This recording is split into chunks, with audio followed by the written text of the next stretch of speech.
भूतिया घर की रात पार्ट 3 नई ट्विस्ट वाली कहानी। उसी खंडर घर के बारे में सबको लगता था कि अब वहां कुछ भी नहीं बचा, पर सच ये था कि उस औरत की आत्मा अब घर के अंदर नहीं, घर के बाहर भटकने लगी थी। उसके मरने के बाद घर के आसपास अजीब बदलाव शुरू हुए।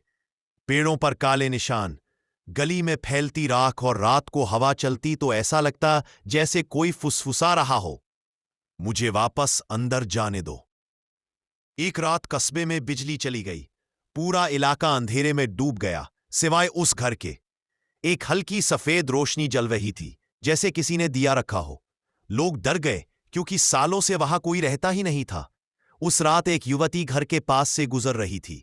उसने देखा दरवाजे पर खड़ी एक औरत लंबे जले हुए बालों के साथ धीरे धीरे हवा में झूल रही थी। चेहरा नजर नहीं आ रहा था, बस धुआं और राख।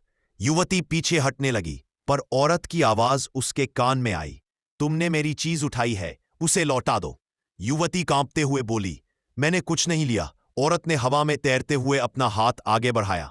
उसकी उंगलियां लंबी, काली, पिघली हुई थीं। अचानक युवती की जेब में रखा एक पुराना तांबे का सिक्का गर्म होने लगा।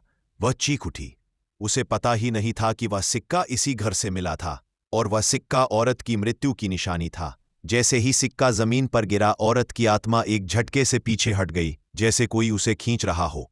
वह घर के अंदर की ओर खिंचती चली गई, और फिर दरवाजा जोर से बंद हो गया, ऐसे जैसे किसी ने सदी की नींद से जागकर उसे पकड़ लिया हो। अगली सुबह लोगों ने देखा, दरवाजे पर एक नई चीज थी, एक तांबे का सिक्का, और उसके नीचे लिखा एक जला हुआ वाक्य, जो मेरा था वह लौट आया। उसके बाद से घर के बाहर की हल्की रोशनी कभी नहीं जली, और लोग कहते हैं उस आत्मा का गुस्सा शांत नहीं हुआ, बस निशाना बदल गया है।